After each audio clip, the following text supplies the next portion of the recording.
The reference of him writing on the chalkboard because they made a commercial out of that. The ooh wee, that shit. But all right, chat. Enough lollygagging, bro. Let's get into the fucking reaction. We got all our food here and shit. Hold on, let me fucking so I can actually like focus. I'm gonna open up the fucking mac and cheese and shit first. Chat, I curse too much, bro. I ain't gonna lie, like what are you I cursed way to? too much. I'm reacting to a horror movie kill count. We're gonna react to the entire Fear Street series just to see how it does. I got Fear Street 1, 2, and 3. I'm not reacting to all of them right now. I'm gonna react to just the first part, and then we'll save the other 2 parts for other streams and shit. We're also waiting on some shit that my boy sent me from Hawaii. We're gonna try out some snacks and shit and a shirt later on. Whenever that package gets here, that's the package I was talking about in the text I sent you. Okay, so you're watching a show? No, I'm watching a YouTube video. It's a kill count for a horror movie. So basically what he does is, right? This is gonna be a good explanation for like chat and everything too. Basically what he does is, right? We go through the entire movie, we count the kills, and he shows us how like the horror movie was made and shit like that. I personally really like these videos because these help me get into horror, and you know what I'm saying? I don't know, they're fun. I fuck with it. So we're gonna see if the yeah, absolutely. But who the fuck is gonna watch Fear Street, bro? I was gonna watch this. Loaded this. Oh shit! So you might not want to see this then. I'm chewing the fuck in because I missed yesterday. I bet. So I am gonna be eating while we watch this, so forgive me for that, chat. But other than that, well, we're gonna start it. Let's just get right into it. Fuck it. Is the sound good and everything? Welcome to the Kill Holy Cast, shit, where we teammate, tally we're up not the playing victims in all our fucking favorite ping-pong. horror movies. I'm James A. Janisse, and today we're looking at Fear Street Part 1, 1994. As its title implies, this is the first part of the Fear Street film series, based on the Fear Street book series written by R.L. Stine. Fear Street began in 1989. I didn't even know. I've never heard anything. The vid's low. Okay, I got you. All right, bet. So we gotta turn this to 4. Actually, I think we'll turn this to 2, right? And we'll just turn Jake down so he's not too loud. Motherfucker, let me turn the volume down. You bitch. Move. Yep. Oh, there we go. Okay. There we go. I need to buy a new mic. I might buy A50s. All right, there we go. Now all the audio should be working correctly. All right, bet. Yeah, I think we're good. Yo, What? do you know how much A50s are, by the way? A50s? I think they go around for like 50 and up. I think. I don't remember, honestly. I don't be looking at expensive headphones, bro. The headphones I have around my neck right now are like 15 cash, and they're fucking broken. I only use them for the mic. 1994. Yeah, as its title implies, this is... A50s are $400. Yeah, nah, I'm good. I will never need $400 headphones. Fuck that. Holy hell. Word. Only reason I might buy them is for the stream and shit. I mean, I guess, but excuse me, that's like studio quality. You don't really need studio quality for streaming. The first part of the Fear Street film series, based on the Fear Street book series written by R.L. Stine. Fear Street began in 1989 with The New Girl and eventually spawned over 50 novels and various spin-off series. Most people know Mr. Stine for Goosebumps, but I understand the Fear Street books were a bit more graphic, with teenage protagonists instead of Goosebumps preteens. Personally, I've never read a Fear Street, so I won't be able to comment on how the movies compare. I do know the movies don't follow any specific... That's what I was saying. I've never seen Fear Street. I've never watched the movies. I've never read. I didn't even know there were books for Fear Street. So this is gonna be like a completely like brand new reaction. I might look into the books later on off stream if this series is good enough, but we'll see. Specific Fear Street book plots. Instead, the movies take the settings and some characters and tell their own stories, crafted by director and co-writer Lee Janiak, who had previously made the film Honeymoon and directed episodes of the Scream TV series. All 3 Fear Streets were filmed back-to-back, Lord of the Rings style, from March to September in Georgia in 2019. They were originally going to be released in theaters within a single year by Fox, but that plan fell apart after Fox was purchased by Disney. Eventually, Netflix acquired distribution rights and released them week after week in July of 2021. As is often the case with Netflix horror, I was inundated with requests to cover these bad boys. And I'll admit, I was skeptical at first. Netflix's other huge horror hits never did too much for me. I found Bird Box painfully mediocre, and I notoriously hate both Babysitter. Bird Box. Why do I recognize that? What the fuck was Bird Box about? Sandra Bullock, the one with they had their eyes covered or whatever.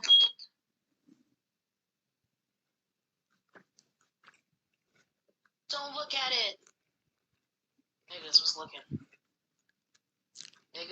looking. Sorry. I remember what you're talking about. I do remember the Bird Box now. That was that shit where you couldn't look at the fucking light or whatever. And Mouth was like, "It's so beautiful. Just look. You need to see it. Oh my god." Yeah, I remember. Their eyes and stuff. That was actually. Chat, did y'all hear that fucking fire alarm go off? I did. I was so confused just now. But fuck it is what it is. Films. While watching the first Fear Street, I initially felt the same trepidation. For the most part, 1994 didn't impress me, and I wondered why everyone was making such a big fuss over it. But then I realized I couldn't wait to watch part 2, and when I finished that one, I was downright pumped for part 3. The Fear Street films really grew on me, and the more time I spend with them, the more I appreciate them. Even if they're not doing anything revolutionary, they're a remarkably fun and easy watch. The trilogy follows high school students in Shadyside, a small Ohio town that seems to be cursed with bad luck. And I mean more than just being in Ohio. Haha, go blue! Shadyside's trouble. Dave, I apologize. I didn't know there was going to be Ohio slander in here. Are egregious and murdery, setting it in stark contrast to its neighboring town, the wealthy Sunnyvale. Part 1 takes place in 1994 and is very much in the style of Scream, which came out in 96 and defined the horror genre for the late 90s. Parts 2 and 3 travel back in time to look at historical Shadyside tragedies, imitating other horror films in the process, but somehow always keeping things tied together to the central story. Though each film works as a successful standalone with proper... I dropped my fucking spoon, bro. Son of a bitch. I dropped it on the floor. Good thing they gave me 2. Because they think I'm eating and it's just, they think 2 people are eating and it's just me. Hoo-hoo! That says a lot. That says a lot. Live your life. I've been Damn, given, homie's house is burning down. Bro, could you fucking imagine? No, I actually have been given 4 forks before. I'm so dead ass. My day has been going so good. That would be a crazy flip. Like, I would never trust a good day again after some shit like that. Beginnings, middles, and ends. They're also a brilliantly executed, cohesive trilogy with a surprisingly satisfying conclusion. I mean, this thing really sticks the landing. I even teared up. Yeah, at that point, they gotta give you 4 spoons, you know? During part 3. Part 1 is my least favorite film of the trilogy, and the one that seems most derivative. Though it takes place over 25 years ago, it still feels like something made in 2021, no matter how many 90s songs they stick on the soundtrack. And trust me, there are a lot. The needle drops are non-stop, and while I'm a huge fan of 9 Inch Nails and Pixies and Garbage, it's a bit distracting when the first act has a different song starting every few minutes. I have plenty of other complaints that I'll mention during the kill count, but it's worth noting that a lot of people love all 3 of these movies, and that I'm probably not the target demographic here. I'm in my 30s and tend to like things that are less mainstream. Fear Street has an undeniably pop sensibility targeted towards teens. I think it's great, though, that this kind of thing exists. It's a good bridge.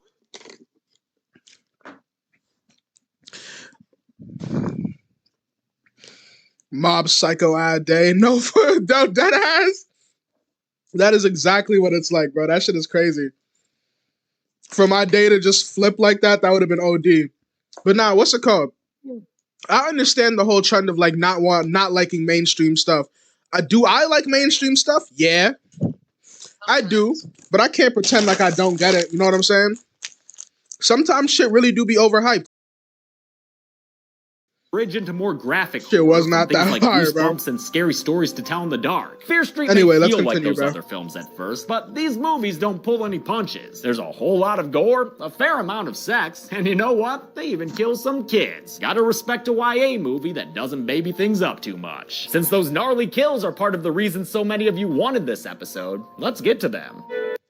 Here's paper and here's a pen and you should write it down. That's called Steel Hunters. Is a new mech hero shooter, full piece.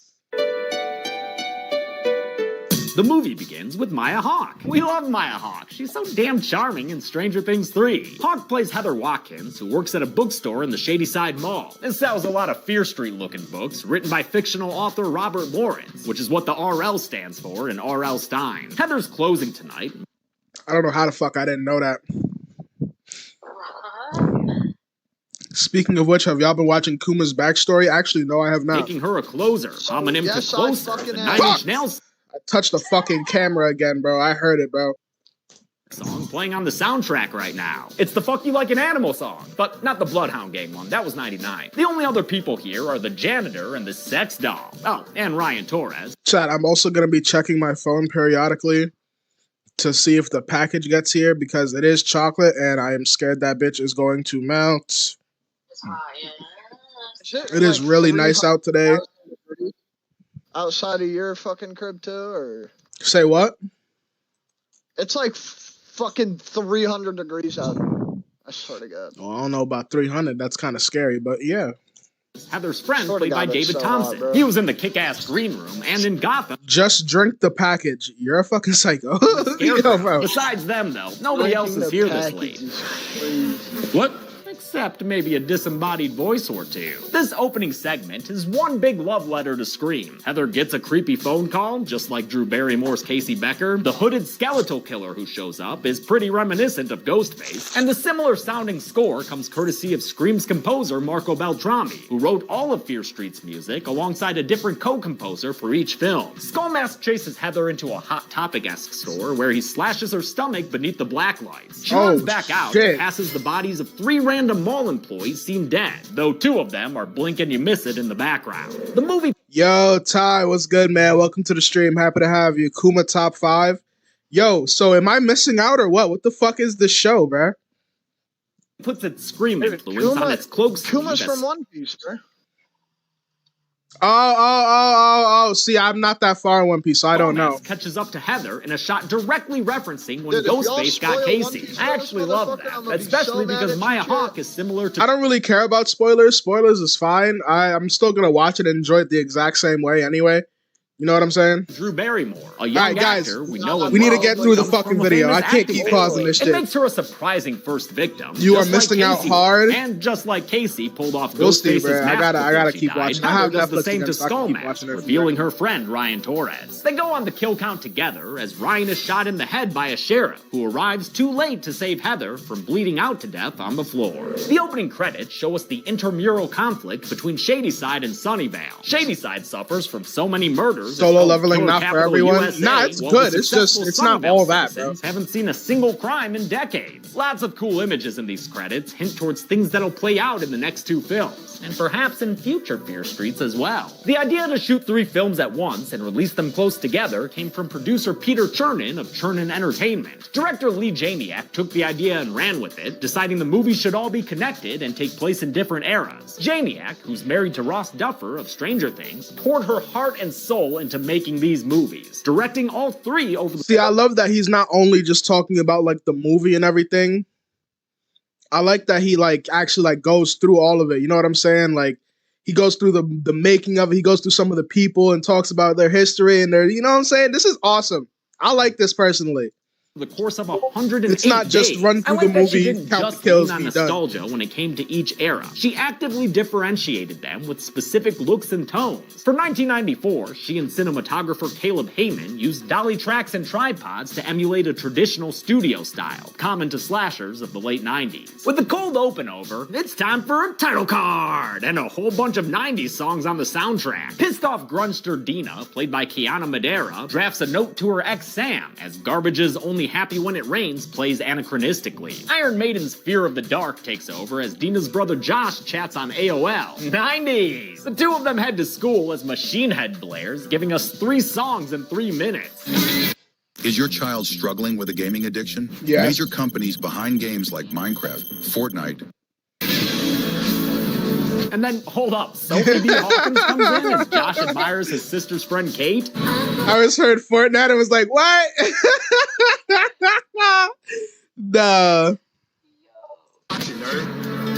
Wait, what the fuck? Now Portishead? Come on, movie. We're only 13 minutes in and you've already got a full EP. Calm down, witches. Dina's still reeling from a recent breakup, but her friends Kate and Simon know how to cheer her up. Make jokes about their classmate who just got stabbed to death. The dude was wearing a Halloween skull mask. How is that not fun? Because someone died. I know lots of fuck? people Like, love Kate what and the Simon, fuck? and I know Simon's pretty much just Stu Mocker from Scream. But it's hard for me to root for callous douchebags and stuck-up drug pushers. I have to claim my place among the stars, bitch. Chat, that was a lot of drugs. And I know Hold on. Simon's pretty much Wait a just minute. Stu Mocker from Scream. But it's hard Hold for me on, to let's root see that for one more callous time. douchebags and stuck-up drug. Let's see They got that the one more. they got the money tied up in the thing. Chat, if they get caught, they getting caught, bitch. Nah. That's mad drugs. You still got them in the prescription bottles. You got the money tied up. What the fuck is the hoodie for?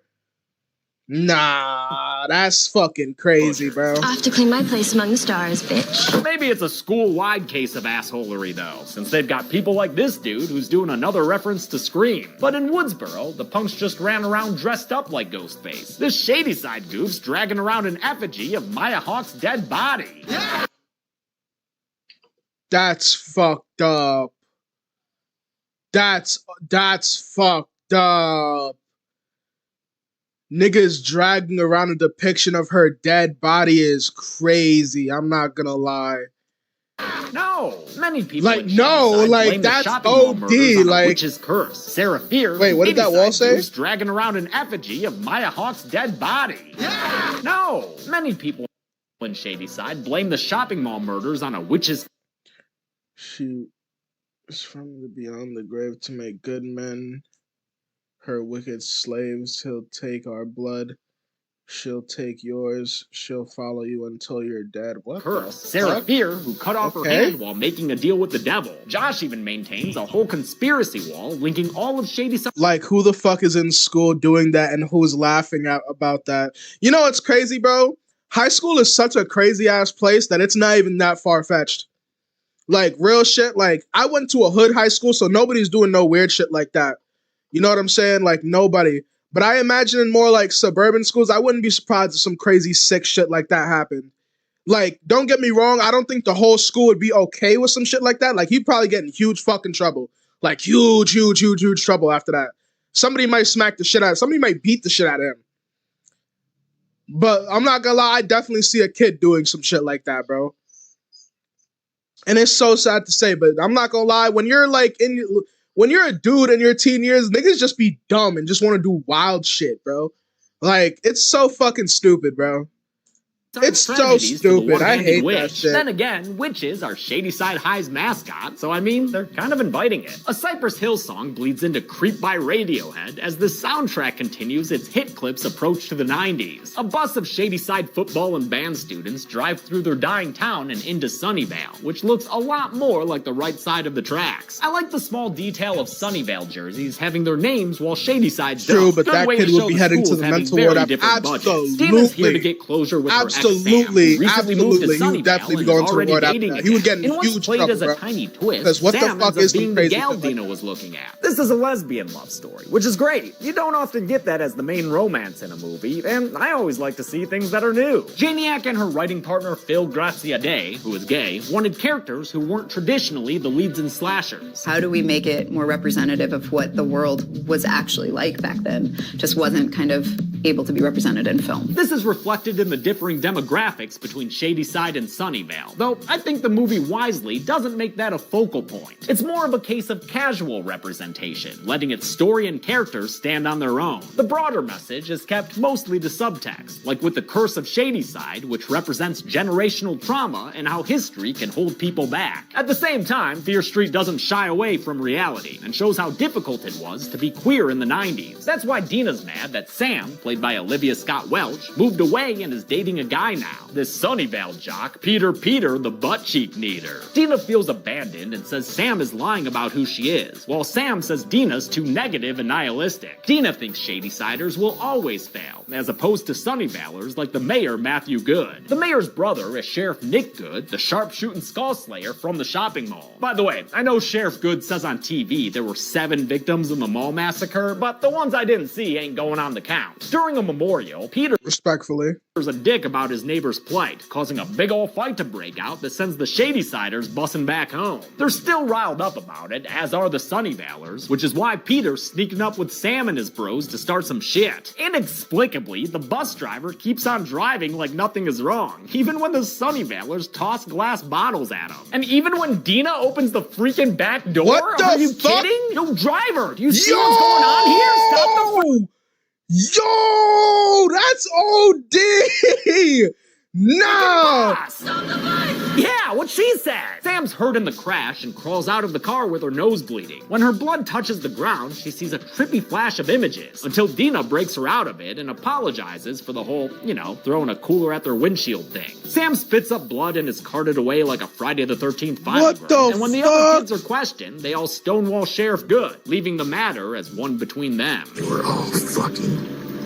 If you don't know where to start in Top Heroes World, the Spring I don't is give a a fuck great about place to Top start. Heroes World. There are bro. low-level enemies and villages with free healing. Unless you want to sponsor me, then I do.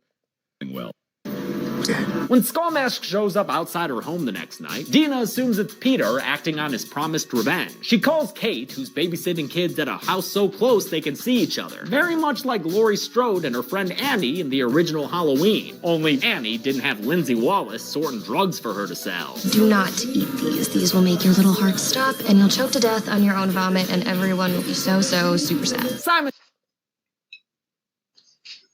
I think I just heard something out the door, chat. Hold on, give me 1 second.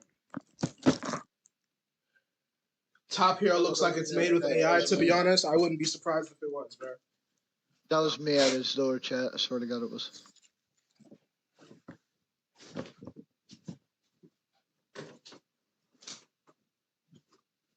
On bro, that was me at his door.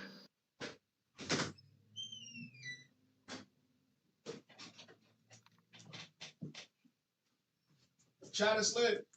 Chat is lit. I don't know if y'all can hear me from here, but chat is fucking lit. Hey, chat, I was at his door, I promise.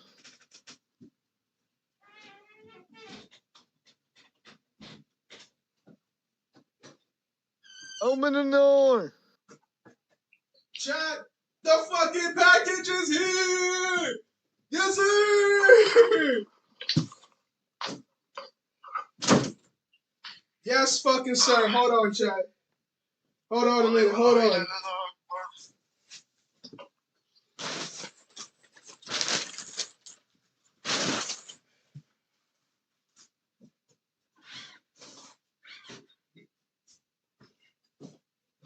Chat, the package is here. Let's fucking go! Let's fucking go. Hold on. Wait a minute. Hold on. Cover the address. You motherfuckers ain't sending me shit. Bada fucking bang. We here. Let's fucking go. Alright. For some reason. We're gonna finish the video. Then we're gonna get into that. It's lit. I don't think they're dating or anything. And they find Skullmask in the living room, hunched over laundry. After he disappears in a weirdly abrupt way, they note that he was sniffing on Simon's bloody shirt. They tell Dina, and thinking that it's Peter, they decide to go see Sam at the hospital. They get into her room with the help of one of Kate's customers, a nurse named Betty. Bam-a-lam. As Betty takes Dina to Sam, Josh gets Kate to notice him by hacking the vending. Chat, I don't know if y'all noticed that, but he literally said bam-a-lam, and I love that. Whoa, Black Betty, bam-a-lam. Yes, sir. machine. Hell yeah, man. Ladies be loving them This Crunch Diet Coke bars. fucking sucks, by the Ladies way. don't be loving when they get driven off the road, though. So Sam's still mad at Dina. They have a back and forth yell fest that is painful and personal. So don't blame me when you wake up in 10 years just like your dad, old and drunk and going nowhere. Whew, can we break this? I'd have punched her in the mouth, not gonna lie. If I was her, I would have punched that other girl in the mouth. No fucking way. Yo, Kaze. Fuck out of here. Attention, I'm please. hopping Oh, off. a I'm kill. hopping off, Perfect. Thanks, Peter. That was a big help, man. Skullmask is here, and he chases after Dina and Sam, pursuing them so single-mindedly he runs right past their friends. Know who Skullmask didn't run right past, though? The receptionist Stephanie, who they find with her throat slit, nor Nurse Betty, who Skullmask walks up to and stabs in the neck. God damn. Skullmask chases the girls again until Dina throws him down and learns his identity. It's Ryan Torres, the mall killer, complete with the bullet in his brain. The Skullmask was designed by Fear Street's makeup artist Christopher Nelson, who we've actually seen on the kill count before as a cop in Halloween 2018, where he also did the makeup effects, including his own death scene. Chat, this shit is about to get fucking... I know this shit is about to get... What is this shit called? Flagged? Yeah, this shit is wanted definitely... something This is simple you definitely could buy in a store, just like Mikey My Mai's in Halloween. Dina's friends have a stolen ambulance waiting for them, so they get out of there and head towards the police station. There, Sheriff Good has mall janitor Martin locked up, with the charge of spray painting the mall where he works, cleaning the place up. Wait, that don't make sense. Sheriff Good? More like Sheriff motherfucking Evil. Dina tells Sheriff Good that Ryan Torres was just... That was corny as fuck. Oh shit. Leave her, cause, you know, bullet in the brain. Would you say he was more Dawn of the Dead or Night of the Living?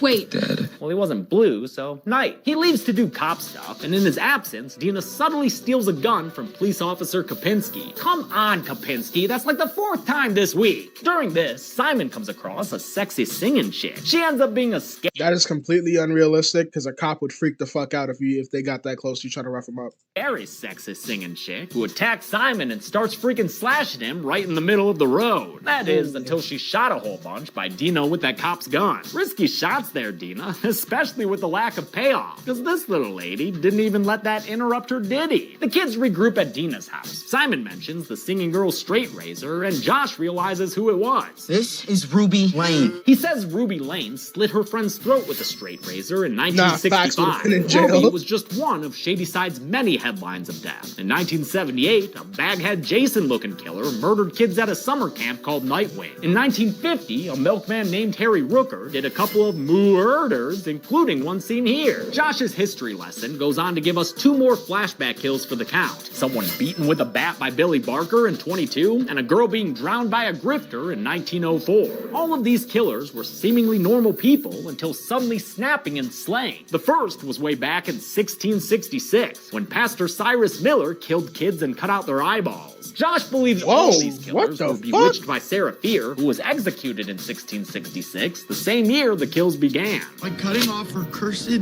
hand.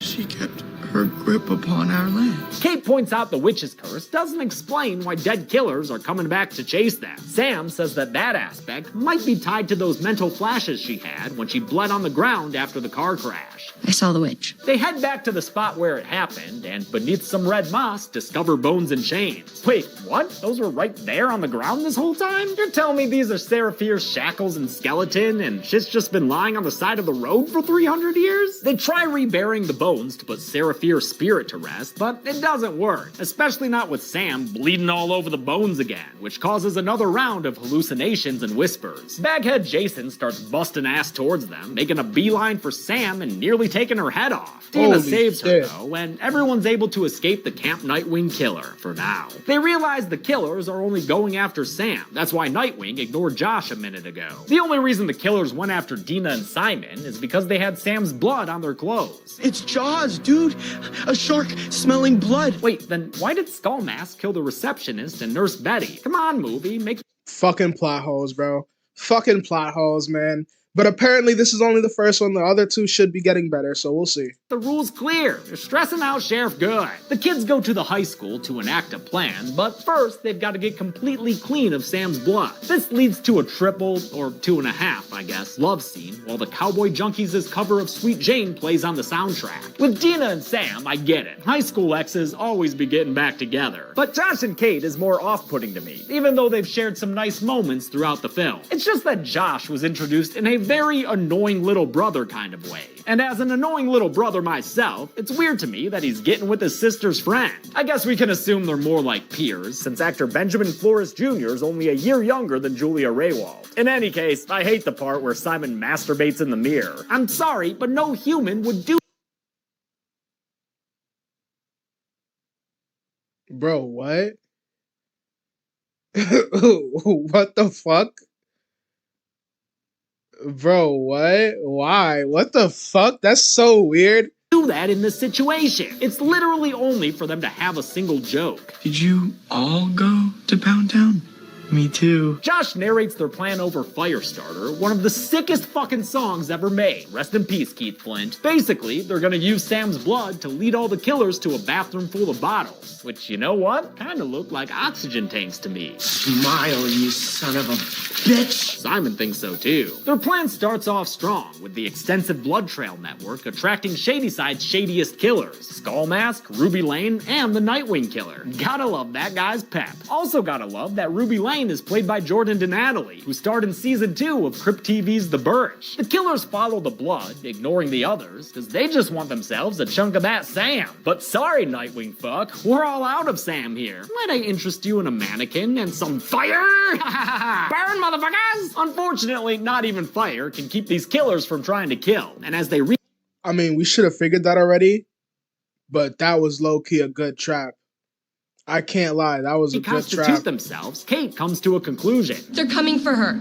We put Sam in the hall. We end this now. Though Dina's not a That's fan fucked of up. the plan, Sam starts to come around until Josh realizes there might be a way for all of them to survive. After all, someone survived the Nightwing massacre in '78. There was one Shadyside survivor, C. Berman. C. Berman survived Camp Nightwing and its axe enthusiast killer, and she also said she saw the witch, just like Sam did. I saw the witch. Funny thing is, though, that C. Berman also died, then was brought back to life with CPR. She survived by dying. Huh, kind of like how I make a living from killing. This plan to tempt kill Sam takes them to the grocery store where Simon works, like the Bruce Campbell character Ash that Simon surely compares himself to. Kate makes an itinerary of drugs for Sam to OD on, as Simon does his best Matthew Lillard explaining the plan. Pile 2 is gonna bring your core temp way down. You may feel slightly sick. Yeah, you might start feeling a little woozy there. After Sam ODs, they'll revive her with adrenaline, and to distract any killers who may show up, they'll be running around smeared with Sam's blood. Nothing could go wrong. Dina promises to bring Sam back to life, and she starts her parade of pills. Hey, easy with the tongue there. Can't lose any of those pills. You need them all. The drugs begin working as intended, although Dina has to help Sam after a certain point. Oh, Sam, I just said you needed them all. Gross. Skullmask shows up and is eager to kill Sam, and though Kate's able to jump in and fend him off, the pill plan gets ruined all the same. Damn it. Now Dina's gonna need another way to kill her girl. Now she's just running around high as shit. That's not fucking helpful at all. Holy fuck. Perfect. A lobster. Oh, no, wait, not the lobster. Dina's plan is to drown Sam in that fish tank. You're not gonna believe what happened. Tell me everything. I'll show you on Monday.com. So I started the biggest. Lobster pee. Skullmask then attacks Kate in a fight with a few good beats. I like the bit with the cake smash. I didn't know these two got married. The fun and games end with a gut stab, and Kate is given a death that's unexpected and unforgettable, as Skullmask shoves her head first through an industrial bread slicer. This kill is an all-timer, and possibly a reference to an even gorier. That's fucking sick. That has to be painful as fuck, because there's no way you're dying immediately. That has to. One from What the 1989's Intruder. fuck? The makeup team tested a prosthetic head with an actual bread slicer, then shot footage of it alongside clean footage of Kate's actor Julia Raywald, who seems like she loved watching her death scene. VFX supervisor Paul Graff then These horror movie actors be psychopaths on the low, bro. I'm telling y'all. combined the shots with great-looking blood effects and made sure to keep Kate's face recognizable as it came through the slicer. You know, to make it horrific. Director Lee Janiak insisted on Fear Street being bloody because she wanted young teenagers to feel like they shouldn't be watching it, the same way she felt watching Scream. She also wanted the characters to sound like real teenagers, thus the constant stream of F-bombs. I remember getting a call from the studio after when they watched the dailies being like, there are a lot of F-bombs in that scene. Like, maybe we need to try to do some alts that don't have them. Simon and Josh are being chased around by Shadyside monsters, and after they're both stunned by the sight of Kate's body, Simon is quickly killed with an axe swipe to the head. Holy crap, that was sudden. Things are just about to get real bad for Josh and the ladies when Dina successfully drowns Sam, which I've gotta count as a kill. Sam's confirmed death is the only reason these killers all disappear. Dina grabs the adrenaline to bring Sam back, even though, wasn't that part of the OD plan? I don't think a litany of EpiPens is proper lifeguarding technique. Dina switches to CPR, which works in that wonderful magical movie way, with no broken ribs or ill effects or nothing. Sam's back, baby, and everything's gonna be okay. They make up a story for Sheriff Good, whose skepticism is expressed through lines that are too on the nose. You look like a ghost, like you just came back from the dead. Without any other info, Good blames everything on Kate and Simon, who he will label as a couple of Shadyside junkies. Fits the narrative, right? Nice and neat. Sam's disapproving mother picks her up, angry about her daughter's sinful sapphic ways. But how can Sam not love Dina, moms? Dina makes her mixtapes that start with Pixie songs. I mean, might as well just make it all of Doolittle, D. It's a perfect album. Dina's phone rings and she finds C. Berman on the other end. Yo, Dave, I was dead ass thinking that. I was like, so she's not gonna catch any bad effects from all the fucking adrenaline she just took? Okay. Okay, I guess, bro. What the fuck? She just took how much fucking adrenaline? How is she alive? There's no way that's healthy. Earlier, they had called her after finding her number in something called the White Pages. C. Berman tells Dina that things aren't as over as she thinks, which is why Sam is hearing voices say her name, just like Ryan Torres did. C. Berman says the witch Seraphir will always find another... Plus all the pills, yeah, she gonna have some fucking problems. There's no way. Yo, bro, this movie, you could tell it was like the first of many to come, because this is bullshit. Way to kill, just like she has with all the past killers, whose names are carved into stone somewhere. And don't look now, but Sam's name just joined that exclusive list. Dina turns around to find that Sam is sticking her in the gut with a shiv. But don't let that dramatic... She's gotta be hospitalized for a month, for real. She's in good enough condition to have a linoleum wrestle round with Sam. Dina eventually wins and ties Sam up with something called a phone cord. And the movie ends with her promising to get her girlfriend back. To be continued, motherfuckers! How many people about to be looking at the shady side of a coffin lid? Let's find out and get to the numbers.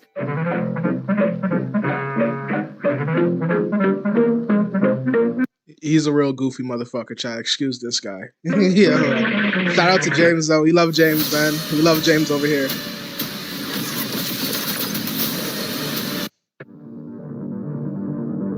"15 people died in Fear Street Part 1 with the unusual gender breakdown of 10 women and 5 men. Talk about casual representation. I like it. With a runtime of 107 minutes, that left us with a kill on average every 7.13 minutes. I'll give the golden chainsaw for coolest kill, very obviously, to Kate. I mean, her head was sliced into bread-sized pieces. And not like Wonder Bread, that shit was Texas toast. Fucking gross. Dull machete for lamest kill will go to the receptionist Stephanie. Still not sure why she was killed, considering the rules. Hey, and fuck it, for Fear Street, let's give out a new award. The Shiny Shady Cider, sure, which will go to my favorite monster of the film. The first winner will be Billy Barker, the creepy little bastard. I know Skull Mask had all the cool kills, and Ruby Lane had that earworm of a song, but Billy just gives me the heebie-jeebies, and that baseball bat bashing is... Yeah, I'm not gonna lie, I see this little motherfucker running towards me, he's definitely getting punt kicked. Fuck out of here, 7 times, I don't care.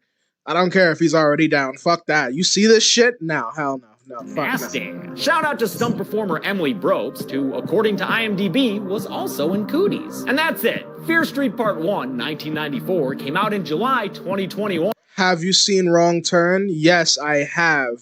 If we want to react to all the Wrong Turn movies, he also has a series on the Wrong Turn movies too, so we can definitely go through that.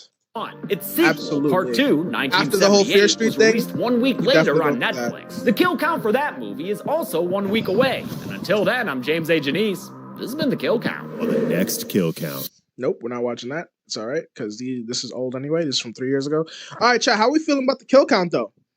How we feeling about the kill count? You let me know. Are we going to continue doing this or what? I love the gore in those facts. Those shits is, yo, bro. Wrong Turn and Final Destination. Them shits get crazy, bro. But how we feeling about these? How we feeling about these videos? You guys let me know. You guys let me know. I personally fuck with these a lot. That's why I picked them. But kill count's cool. Hell yeah. All right, bet. All right, bet. All right, bet. We can definitely do a fucking We could definitely do the Wrong Turn series because I know he has the whole Wrong Turn series too. Which honestly, I'll probably just leave. I'll leave the fucking.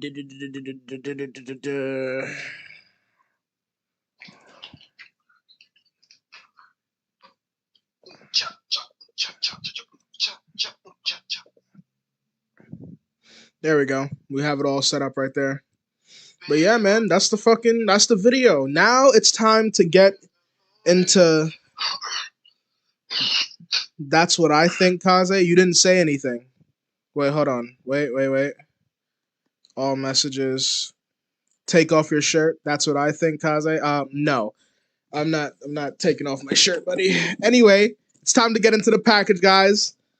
It's time for our second review of the day. We're getting 2 reviews in one stream, bro.